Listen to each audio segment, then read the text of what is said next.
समय से समय देने के लिए बहुत बहुत आभारी रहेंगे बस हम समय आपके। सबसे कीमती है। बिल्कुल, सबका बहुत बहुत धन्यवाद। धन्यवाद। और अब प्रिया हमारे साथ चक्रवर्ती, जुड़ बहुत बहुत चुकी हैं धन्यवाद प्रीति कुछ घोषाल जी, जिनका परिचय आपको अर्चना जी देंगे।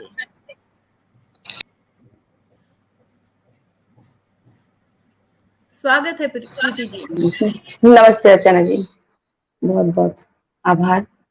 सुन पा रही है मुझे? माइक अनम्यूट कीजिए अपना। अच्छा, हाँ जी, हाँ जी, नमस्ते। नमस्ते प्रीति जी, बहुत बहुत स्वागत है आपका इस महायज्ञ के मंच पर। अगली आहुति प्रीति घोषाल जी इस महायज्ञ में डालने जा रही हैं, जिनका परिचय बहुत सुंदर है। ये सूरजपुर छत्तीसगढ़ से हैं। पेशे से ये शिक्षिका हैं और शौक है कविताएं लिखना, कहानी लिखना और आलेख लिखना। इनकी जो इंटरेस्ट है वो स्त्री विमर्श में बहुत अधिक इंटरेस्ट है। प्रेम यानी श्रृंगार में, जीवन और सामाजिक मुद्दों में काफ़ी इंटरेस्ट से बोलती हैं, लिखती हैं और राष्ट्रीय कवि संगम सूरजपुर छत्तीसगढ़ इकाई की ये सदस्य हैं। ऑनलाइन राष्ट्रीय कवि सम्मेलन सूरजपुर इकाई की प्रतिभागी भी रही हैं। हम इनको सुनेंगे और इसके बाद इनकी जो कविताएं हैं उसका आनंद लेंगे। तो प्रस्तुत है आप सभी के सामने प्रीति घोषाल जी छत्तीसगढ़ से। स्वागत है आपका प्रीति जी। बहुत बहुत आभार आपका अर्चना जी और विनय जी, जो मुझे इतनी बड़ी मंच में मुझे ये शामिल किया गया है। तो नमस्कार, जय मां शारदे, जय भारत। मैं प्रीति घोषाल। जय भारत। मैं ये 15 दिन से चलने वाली अंतर्राष्ट्रीय अबाध हिंदी महायज्ञ के सभी संस्थापक जी का मैं बहुत आभार हूँ और उनको बहुत सत सत नमन करती हूँ। अध्यक्ष जी हरीश नवल जी को बहुत नमन करती हूँ। प्रबंध निदेशक श्रीमती पूनम सागर जी एवं निदेशक श्री नरेश चंद्र जी को बहुत बहुत नमन करती हूँ। श्रीमती नीता जोशी जी को सह निदेशक, उनको भी बहुत आभार एवं नमन करती हूँ, जिन्होंने ये अंतर्राष्ट्रीय काव्य महायज्ञ द्वारा पूरे विश्व को, हिंदी को और भारत को अटूट बंधन में बांध दिया है। और मुझे बहुत गर्व है कि मैं इस अटूट बंधन और इतनी बड़े मंच के मैं भी शामिल हुई हूँ और इसका हिस्सा हूँ। मैं व्यक्तिगत रूप से अनामिका चक्रवर्ती जी का बहुत बहुत शुक्रिया, आभार व्यक्त करना चाहती हूँ, जिनके माध्यम से मुझे ये इतना बड़ा मंच मिला और इसमें मैं अपना पार्टिसिपेट कर रही हूँ। मैं इसमें अपना सहयोग काव्य आहुति देने आई हूँ। मेरे समस्त गुरुजनों, वरिष्ठ साहित्यकारों को मेरा नमन और मेरे श्रोतागणों को भी बहुत बहुत आभार। तो मेरी जो लिखना है, मैंने पहले लिखा था तो मुझे कहा गया था कि कोई क्यों लिखती हो, तो मैं कविता के द्वारा उन्हें ये बताया कि कोरे कागज को देखती हूँ तो मैं कुछ लिखती हूँ, कोरे कागज को देखती हूँ तो मैं कुछ लिखती हूँ। मैं लिखती हूँ जब शब्द होते हैं जवां, मैं लिखती हूँ जब शब्द होते हैं जवां, जब कुछ बयां करने से चुक जाती हूँ, शब्द रहते मुख हो जाती हूँ, मैं लिखती हूँ। भीड़ में भी जब खुद को तन्हा पाती हूँ, जब शोर में खुद की आवाज भी सुन नहीं पाती हूँ, मैं लिखती हूँ। जब जब खारे बूंदों में नहाती हूँ, जज्बातों के दरिया में डूबती चली जाती हूँ, मैं लिखती हूँ। जब दर्द थोड़ा बढ़ता है, जब सांसें थोड़ी धीमी सी लगती है, तब यूं ही गीले तकिए से लिपट कर मैं कुछ लिखती हूँ। मैं लिखती हूँ तो खुद को जिंदा पाती हूँ, काली स्याही से ही सही एक रंग के साथ तो होती हूँ। कोरेपन का एहसास जरा कम होता है, इसीलिए कभी कभी मैं लिखती हूँ। तो इस तरह से मैंने अपना लिखना स्टार्ट किया था। मैं बहुत छोटे से उम्र से ही लिखती थी, लेकिन सोशल मीडिया के आने से मैंने 2016 से सोशल मीडिया फेसबुक पर मैं अपना पोस्ट करती रही है, तो मुझे सबसे बहुत सराहनीय मिला, मतलब सराहा गई। तो अब मेरी ज्यादातर स्त्री भी दर्शक जुड़ चुके हैं और आपकी ही रचना की पंक्तियों से आपकी सराहना कर रहे हैं कि भीड़ में खुद को तन्हा पाती हूँ तब लिखती हूँ। और प्रखर दीक्षित जुड़ चुके हैं, सुप्रिया चक्रवर्ती जुड़ चुकी है, मनुपा चक्रवर्ती जुड़ चुकी है, सौम्या तिवारी जुड़ चुकी है, मेरी मामी, सबको आभार। और आपके प्रशंसक निरंतर आपकी तारीफ कर रही हैं। सौम्या तिवारी जी भी जी जुड़ चुकी हैं और आप जारी बहुत रखें। बहुत शुक्रिया जी। मेरी जो रुचि है स्त्री विमर्श पे है, जैसे कि स्त्री विमर्श पर मैंने लिखा था प्रथमा नारी। जी। जिंदगी के अंतिम छोर पर क्या लिया, क्या दिया, क्या खोया, क्या पाया, सब बेमानी है। रह जाता है तो बस एक पीस उन बातों का जिन्हें वो कभी पूरा कर ही नहीं पाती। घर की नारी की बात कर रही हूं मैं, कि वो कभी भी पूरा कर नहीं पाती। पूरी उम्र गुजर जाती है, जी। पूरी उम्र गुजर जाती है ये सोचते सोचते कि क्या अब वो वक्त आया है या नहीं, और वक्त गुजर जाता है। अपने मन की बात वो कभी भी किसी तक पहुंचा ही नहीं पाती। हक नहीं होता उसे अपने लिए कुछ कहने का, हक नहीं होता उसे अपने लिए कुछ कहने का। उसे हमेशा से ही जताया जाता है उसके फर्ज, उसे चुकाने होते हैं उसी के चढ़ाए हुए कर्ज। उसे चुकाने होते हैं उसी के चढ़ाए हुए कर्ज, जो कभी खत्म ही नहीं होता, बढ़ते ही जाता है उसका ब्याज। एक नारी की है जो घर में हर तरह की किरदार निभाती हुई, लेकिन वो अपनी बात कभी इतनी आसानी से बोल नहीं पाती है। बोल नहीं पाती है, बिल्कुल। उसे चुकाने होते हैं उसी के चढ़ाए कर्ज, बढ़ते ही जाता है उसका ब्याज। उम्र बढ़ती जाती है, कद छोटा होता जाता है, शायद कर्ज का बोझ उसकी कमर तोड़ देती है। अपनों की नजर उसे अपराधी बना देता है, इसी अपराध बोझ से वो दबती चली जाती है। कुछ कमी रह जाने का डर उसे बेचैन कर देता है। फिसल जाता है उसके हाथों से जिंदगी के वो हंसी पल जो सिर्फ उसी के लिए होता है।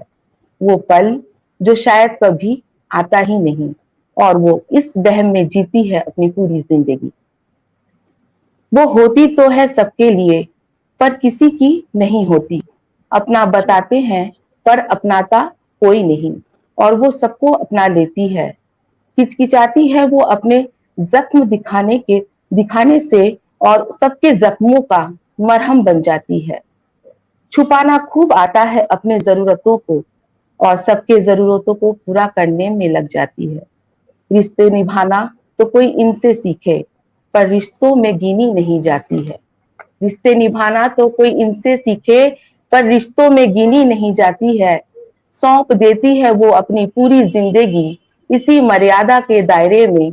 ये नारी ही तो है जो जिंदगी के मंच पर हर किरदार निभाती है। पारस पत्थर बन सबको सोना कर देती है। पारस पत्थर बन सबको सोना कर देती है। बहुत सुंदर रचना आपकी, विचारों को उद्वेलित करती हुई। और जी बहुत। सौम्या तिवारी, विमल दुबे, चंद्रकांता सिवाल, सुप्रिया चक्रवर्ती, मनोपा चक्रवर्ती, पूजा कृष्णा, महेंद्र चौहान, सबको आभार, सबको आभार। और भी बहुत से नाम हैं जो ऊपर जा चुके हैं।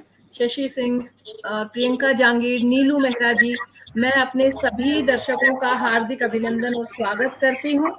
और प्रीति जी, इतना विचारों को उद्वेलित कर रही हैं आपकी रचनाएं, बहुत गहरा जी लिखती ये हैं।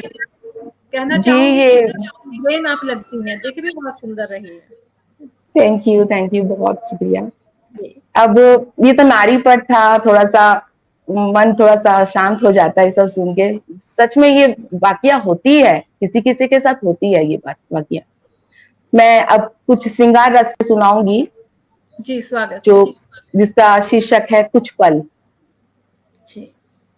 कुछ पल साथ गुजारे थे कभी, उसे याद कर मुस्कुरा लिए कभी। कुछ पल साथ गुजारे थे कभी, उसे याद कर मुस्कुरा लिए कभी। जो मिलो कभी किसी मोड़ पर, कुछ पल रुक जाना वहीं। जो मिलो कभी किसी मोड़ पर, कुछ पल रुक जाना वहीं। लफ्जों में ना सही आंखों से बातें कर लेना, लफ्जों में ना सही आंखों से बातें कर लेना। शायद समझ ले इन नैनों की भाषा, शायद समझ ले इन नैनों की भाषा। शायद कुछ पल की याद हो बाकी, शायद कुछ पल की याद हो बाकी।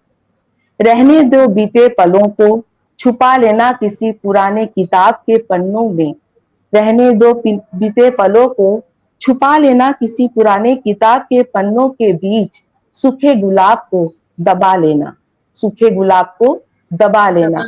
जो दबाते हैं ना पुराने सब प्यार की जो लाल गुलाबें होती हैं, उसको किताब में दबा के रखा जाता है, सालों साल उसको रखा जाता है।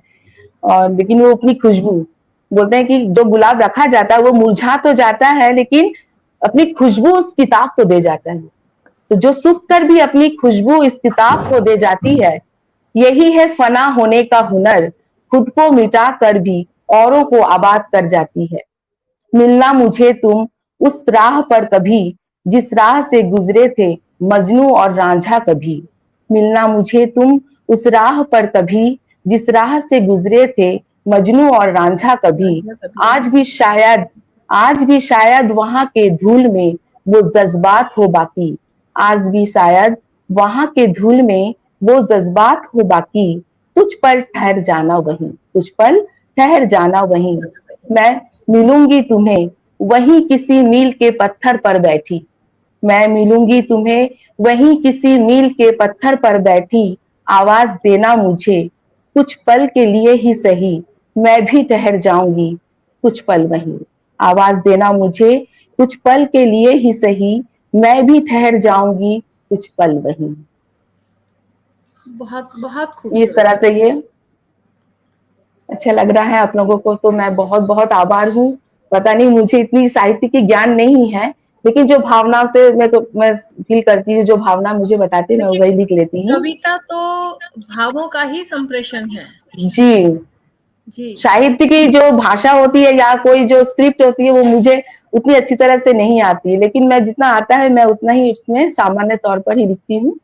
तो इस तरह से लिखा, आप लोगों को अच्छा लग रहा है, मुझे बहुत, मैं आभारी हूँ कि आप लोगों को अच्छा लग रहा है। और जी, मुझे भी अच्छा लग रहा है, और जितने भी दर्शक हमसे जुड़े हुए हैं उन सबको भी बहुत अच्छा लग रहा है। जी, मुझे ये बोलते हैं ऊर्जा मिल रही है मुझे। आप तो इतने अच्छे से संचालन कर रही हैं, बताऊं क्या, बहुत अच्छा है संचालन आपका। और आप खूबसूरत भी हो बहुत बहुत प्यारी हो आप, बहुत प्यारी हो जी। अभी आपके पास 11 मिनट और बचे हैं, आप जी, अपनी पसंद की रचनाएं सुनाइए प्लीज। एक सामाजिक गतिविधि पर सुना रही हूँ, जो अभी चारों तरफ ही आतंकवाद फैला हुआ, ये जो अभी महाराष्ट्र में घटित हुआ, ये बहुत ही ज्यादा दर्दनाक है। पता नहीं अपना देश कब बदलेगा। ये बदलाव बहुत जरूरी है, लेकिन बदलना में हमको नजर नहीं आता, कितने भी कुछ कर लो लेकिन पता नहीं कब बदलेगा। पर ये सामाजिक गतिविधियों पर बहुत दुख लगता है, क्रोध भी आता है। तो उस पर मैंने एक लिखा था कि ज्वलंत धरा, हमारी जो धरती है ये इस तरह से आतंकवादी और अंधविश्वास, इस तरह से क्रूरता से, इस तरह से दहल रही है एक तरह से। तो दफना दो मुझे मातृभूमि में, मातृभूमि में इसमें समाना चाहती हूँ। ज्वलंत धरा के ज्वलंत ताप में खुद को जलाना चाहती हूँ। दफना दो मुझे मातृभूमि में इसमें समाना चाहती हूँ। ज्वलंत धरा के ज्वलंत ताप में खुद को जलाना चाहती हूँ। दहल रही है धरती यहाँ अपने ही लगाए आग में, शांत कब तक हो पाएगा अंतर्द्वंद के संताप में। दहल रही है धरती यहाँ अपने ही लगाए आग में, शांत कब तक हो पाएगा अंतर्द्वंद के संताप में। विभत्स मन के अंधेरे में एक दीप जलाना चाहती हूँ। ज्वलंत धरा के ज्वलंत ताप में खुद को जलाना चाहती हूँ। मासूम मुस्कान है बेखबर बातें दुनियादारी में, मासूम मुस्कान है बेखबर बातें दुनियादारी में। बेबस है बचपन यहाँ नफरत की बमबारी में, बेबस है बचपन यहाँ नफरत की बमबारी में। राख में फिर से एक फूल खिलाना चाहती हूँ। ज्वलंत धरा के ज्वलंत ताप में खुद को जलाना चाहती हूँ। बिसर गया है संस्कार यहाँ किसको समझाएंगे, बिसर गया है संस्कार यहाँ किस किस को समझाएंगे। क्रूरता का जो ज्वाला भरता है कैसे उसे बुझाएंगे।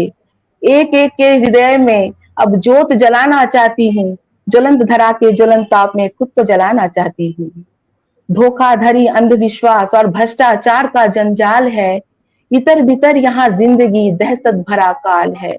धोखाधड़ी अंधविश्वास और भ्रष्टाचार का जंजाल है, इतर बितर यहाँ जिंदगी दहशत भरा काल है।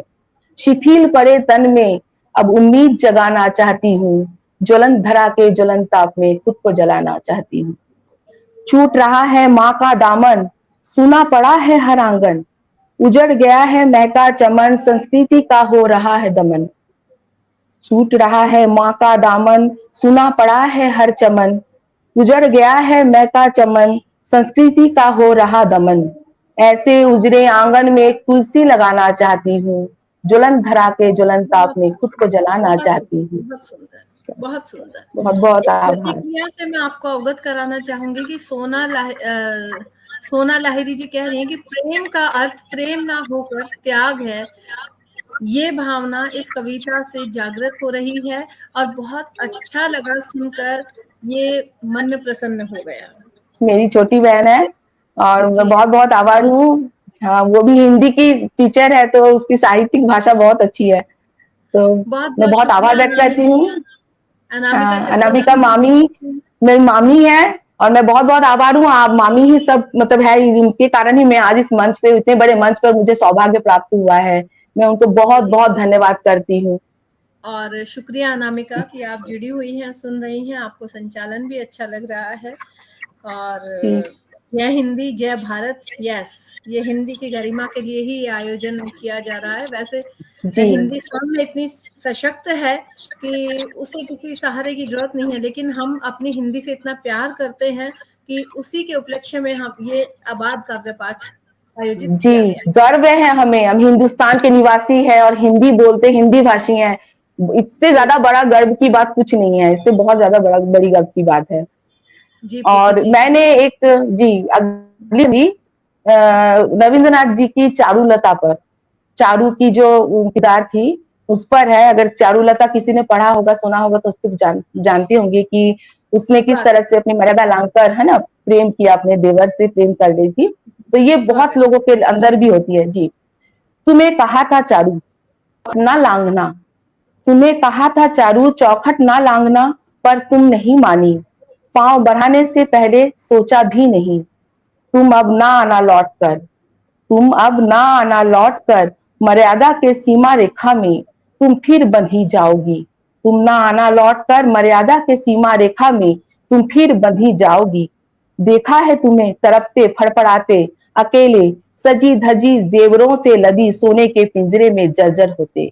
देखा है तुम्हें तड़पते फड़फड़ाते अकेले, सजी धजी जेवरों के से लदी सोने के पिंजरे में जर्जर होते। अब शायद स्वतंत्र हो सकोगी तुम, अब शायद स्वतंत्र हो सकोगी तुम। देखो जरा अपने पैरों को लाल महाउर से रंगे, कहीं उसके निशान छोड़ तो नहीं आई। देखो जरा अपने पैरों को लाल महाउर से रंगे, कहीं उसके निशान तो छोड़ तो नहीं आई। ढूंढ लेंगे तुम्हें पिंजरे में फिर से डाल देंगे, ढूंढ लेंगे तुम्हें पिंजरे में फिर से डाल देंगे। देखो जरा अपनी कलाइयों को, देखो जरा अपनी कलाइयों को, चूड़ियों की खनक न सुन ले कोई, चूड़ियों की खनक न सुन ले कोई। फेंक सकोगी उन्हें उतार कर, फेंक सकोगी उन्हें उतार कर। तुमने देखा है अपना काजल, कहीं बह तो नहीं गया। तुमने देखा है अपना काजल, कहीं बह तो नहीं गया। माथे की बिंदी भी तो बहक कर ललाट पर फैल गई थी। तुमने उसे पोछा तो होगा अपनी आंचल से, तुमने उसे पोछा तो होगा ना अपनी आंचल से। सब बंधन तोड़ आई हो, सब बंधन तोड़ आई हो, सब टूटे तो है ना, सब टूटे तो है ना।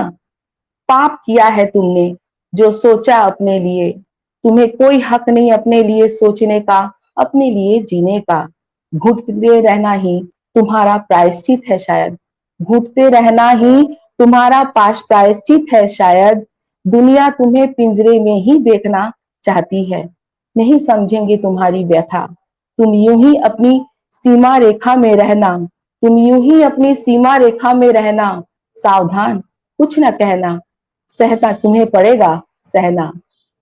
तुम्हें कहा था चारू चौखट ना लांघना। रंगते रहना सदा अपने पांवों को, न दिखे छीले घाव। रंगते रहना सदा अपने पांवों को, न दिखे छीले घाव। उफ न करना चाहे रक्त रंजित हो तुम्हारे पांव, उफ न करना चाहे रक्त रंजित हो तुम्हारे पांव। सांस टूटने तक तुम जली हो, सांस टूटने तक तुम जली हो। चिता की जलन, इस जलन से कम हो शायद, चिता की जलन इस जलन से कम हो शायद, तुमको पड़ेगा जलना। तुम्हें कहा था चारू चौखट ना लांगना, तुम्हें कहा था चारू चौखट ना लांगना। बहुत सुंदर, इस बहुत तरह से मेरा सुंदर। इस तरह से स्थापित किरदारों को लेकर लिखना आसान नहीं होता। जी, ये चारू सिर्फ चारुलता की चारू नहीं है, ये ऐसी चारू बहुत सारी ऐसी होती हैं, हमारे समाज में भी औरतें होती हैं जो घुटती रहती हैं, कुछ कह नहीं पाती हैं। हाँ, और वो निकलना चाहती है, अपने पंख फड़फड़ाना चाहती हैं, लेकिन फिर भी वो अपने मर्यादा को छोड़ के बाहर नहीं जा पाती है। तो इस तरह से हमसे जुड़ चुकी हैं। आदरणीय नीता जोशी आपको सुन रही हैं और आपके लिए प्रशंसा के शब्द उन्होंने प्रेषित किए हैं कि बहुत बहुत आभार, और सबको बहुत बहुत आभार। पिंजरे में फिर से डाल देंगे, क्या बात है। सौम्या तिवारी जी, सुषमा श्रीवास्तव जी, जोशी, आदरणीय नरेश चंद्र जोशी भी जुड़ चुके हैं आपको सुनने के लिए। बहुत बहुत आभार। नरेश जोशी जी को मैं बहुत बहुत शत शत नमन करती हूँ। आपने बहुत बड़ा मंच दिया हमें और आपको बहुत बहुत शुभकामनाएं। हमारी हिंदी भाषा को, हमारे भारत की जय, भारत की जय, हमारी अंतर्राष्ट्रीय देश में, पूरे विश्व में हमारी भारत की जय हो। प्रीति जी 2 मिनट एक अंतिम जी, एक अंतिम है मेरी, मैं इसको कहकर अपने वाणी को विराम देना चाहूंगी। एक है जो सौंदर्य पर है, प्रकृति पर है और प्रेम पर है, तो मैं इसको सुनाती हूँ, जिसका शीर्षक है वो पलाश के फूल। सॉरी। वो पलाश के फूल जिसके नीचे मिला करते थे हम, नीचे बिछी कालीन में हाथों में हाथ लिए बातें करते थे हम। उन बातों की खुशबू अब भी वहां बाकी है, उन बातों की खुशबू अब भी वहां बाकी है। वो पलाश के फूल जिसके शाखाओं को तेरा हिलाना और पंखुड़ियों की बारिश में, पंखुड़ियों की बारिश में मेरा भीग जाना, तेरे पैरों तले पड़े सूखे पत्तों की सरसराहट अब भी वहां बाकी है। वो पलाश के फूल जिसके बदन को कुरेद कर कुछ लिखना तेरा, वो पलाश के फूल जिसके बदन में कुरेद कर कुछ लिखना तेरा, मेरे हाथों के स्पर्श में वो प्यार का निशान अब भी वहां बाकी है। वो पलाश के फूल जहां तेरे बदन की खुशबू मेरे कपड़ों से आना, वो पलाश के फूल जहां तेरे बदन की खुशबू मेरे कपड़ों से आना, मेरे पुराने कपड़ों में कुछ अंश अब भी वहां बाकी है। वो पलाश के फूल जहां दबे पांव तेरा आना और घबरा कर मेरे केशों का तेरे कांधे में बिखर जाना, वो पलाश के फूल जहां दबे पांव तेरा आना और घबरा कर केशों का तेरे कांधे पे बिखर जाना, उन केशों में तेरे होठों का स्पर्श अब भी वहां बाकी है। यूं बात बात पे तेरा मेरी तारीफ करना, मेरे लटों को अपनी उंगलियों से हटाना, मेरे गालों में पड़े लटों में वो लहर अब भी वहां बाकी है। वो पलाश के फूल जहां ठिठुरते सर्दियों में तेरे बाहों का दुशाला ओढ़े, वो पलाश के फूल जहां ठिठुरते सर्दियों में तेरे बाहों का दुशाला ओढ़े, सुकून मिलता था मुझे तेरे बाहों की वो तपिश, तेरे बाहों की वो तपिश अब भी वहां बाकी है। वो पलाश के फूल जहां अब मैं हूं ना तुम हो, पर हम दोनों के प्रेम का वो पावन सा एहसास अब भी वहां बाकी है। बहुत बहुत खूब, बहुत खूब, बहुत। पलाश के फूलों ने बहुत सिर्फ अपनी शुक्रिया, खुशबू ही नहीं छोड़ी, अपने रंग का बहुत गहरा असर भी छोड़ा है, असर भी छोड़ा है, और गहरे रंग के असर से ही इतनी खूबसूरत रचना निकल कर आई है। बहुत बहुत शुक्रिया प्रीति जी, आपने कीमती समय से आपने हमारे पटल के लिए समय दिया। बहुत बहुत शुक्रिया, बहुत आभार, सबका आभार, जो श्रोतागण है, जो दृश्यगण है, मुझे बहुत बहुत आभार जो उन्होंने सुना मुझे, और मुझे यकीन है सबको अच्छा लगा होगा। कुछ त्रुटियां हुई होगी तो मुझे क्षमा करिएगा, अभी आप ही लोग से सीखूंगी, बहुत कुछ सीखना है मुझे, और मैं बड़े बड़े दिग्गजों को सुन रही हूँ, बहुत अच्छा लग रहा है, बहुत सुंदर, और ये मुझे इतना अच्छा लग रहा है कि मैं बता नहीं सकती, बहुत गर्व महसूस हो रहा है कि भारत की तरफ से हम लोग, ये छत्तीसगढ़ की तरफ से हम रिप्रेजेंट कर रहे हैं अपने आप को, हिंदी भाषा को और हिंदी काव्य भारत महायज्ञ को, और इसमें अगर मैंने कुछ अपनी आहुति दी है कविता की, तो मैं इसके बहुत धन्य समझती हूँ, सौभाग्यवती